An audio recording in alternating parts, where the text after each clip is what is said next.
எதிர்நீச்சல் தொடர்கிறது சீரியலில் நாளைக்கு எபிசோடில் என்ன நடக்குதுன்னு தான் இந்த வீடியோவில் பார்க்க போகிறோம்.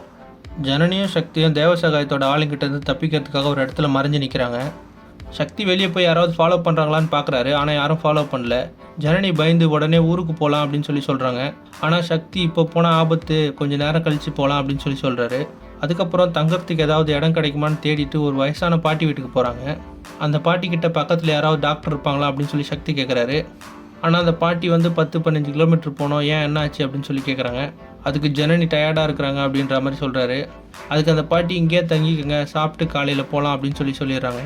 அப்போ சக்தி சொல்கிறாரு, சந்தோஷமாக இருக்கலாம்னு உனக்கு கூட்டிகிட்டு பிரச்சனையில் மாட்டி விட்டுட்டேன் அப்படின்னு சொல்கிறாரு. அதுக்கு ஜனனி கவலைப்படாத, ஒன்றும் ஆகாது அப்படின்னு சக்திக்கு தைரியம் சொல்கிறாங்க. அதே நேரத்தில் இன்ஸ்பெக்டர் பாண்டியன் சக்திக்கு ஃபோன் பண்ணுறாரு.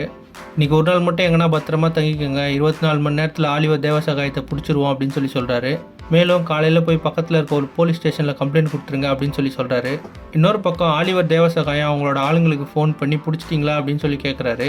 அதுக்கு அவங்க இங்கே தான் எங்கேயோ மறைஞ்சிருக்கிறாங்க அப்படின்னு சொல்கிறாங்க. உடனே தேவசகாயம் சொல்கிறாரு, அவள் ப்ரில்லியண்ட்டாக எதனா பிளான் பண்ணுவான், தேடுங்க, கண்டிப்பாக பிடிங்க அப்படின்னு சொல்கிறாரு. அது மட்டும் இல்லாமல் அவள் காலையில் போலீஸ் ஸ்டேஷனுக்கு போக பிளான் பண்ணுவான், அதனால் அங்கேயே வச்சு அவளை முடிச்சிருங்க அப்படின்னு சொல்கிறாரு. இன்னொரு பக்கம் பார்த்தீங்கன்னா கதிர் வீட்டில் வேலைங்களை பார்த்துட்ருக்கிறாரு. அப்போ நந்தினி காஃபி எடுத்துகிட்டு வந்து தராங்க. அப்போ கதிர் கேட்குறாரு, என்ன வித்தியாசமாக நடந்துக்கிற அப்படின்னு கேட்குறாரு. அதுக்கு நந்தினி சொல்கிறாங்க, நீங்கள் மட்டும் மாறினா பார்த்தாது, நானும் மாறணும்ல அப்படின்னு சொல்கிறாங்க. அதுக்கு ஞானம் இது எங்களால் தாங்க முடியல அப்படின்னு சொல்லிட்டே இருக்கும்போது ரேணுகா ஞானத்துக்கும் காப்பி எடுத்துகிட்டு வந்து தராங்க. அதுக்கப்புறம் நந்தினி ரேணுகா விஷாலாச்சியை ரகசியமாக கிச்சனை கூப்பிட்டு போய் பேசுகிறாங்க. நாங்கள் ஈஸ்வரி அக்காவை பார்க்க போகிறோம் அப்படின்னு சொல்கிறாங்க. நாங்கள் ஹாஸ்பிட்டலுக்கு போய் பார்த்துட்டு என்ன நிலவரம்னு சொல்கிறோம், அப்போ நீங்களும் பார்கவி வந்துருங்க அப்படின்னு சொல்கிறாங்க. இப்போ வீட்டில் இருக்கவங்களுக்கு ஈஸ்வரி அக்கா குணமாயிட்டு வராங்கன்னு தெரிஞ்சதுன்னா என்ன நடக்கும் தெரியாது அப்படின்னு சொல்கிறாங்க. அப்போ விஷாலாச்சி சொல்கிறாங்க, நீங்கள் போனீங்கன்னா எங்கே போகிறீங்க அப்படின்னு கேட்பாங்க. அது மட்டும் இல்லாமல் ஹாஸ்பிட்டலுக்குன்னு சொன்னால் நாங்களும் வரேன்னு சொல்லுவாங்க. அதனால் நான் அவங்கள குலதெய்வம் கோயிலுக்கு அனுப்புறதா சொல்கிறேன், நீங்கள் போயிட்டு வந்துருங்க அப்படின்னு சொல்கிறாங்க. அதே மாதிரி ஹாலுக்கு போயிட்டு ரேணுகாவும் நந்தினியும் கோயிலுக்கு போயிட்டு வாங்க அப்படின்னு சொல்கிறாங்க.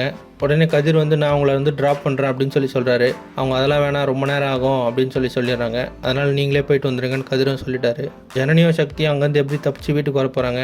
ஈஸ்வரி குணமாயிட்டு வர விஷயம் எப்போ ஆதி குணசேகரனுக்கு தெரிய போகுது, அப்படி தெரிஞ்சால் அவர் எப்படி ரியாக்ட் பண்ண போகிறாரு அப்படின்றத அடுத்தடுத்த எபிசோடில் பார்த்து தெரிஞ்சுக்கலாம். இந்த மாதிரி எதிர்நீச்சல் தொடர்கிறது சீரியல் அப்டேட்ஸ்க்கு நம்ம சேனலை சப்ஸ்கிரைப் பண்ணுங்கள், ஃப்ரெண்ட்ஸ் அண்ட் ஃபேமிலிக்கு ஷேர் பண்ணுங்கள். நன்றி.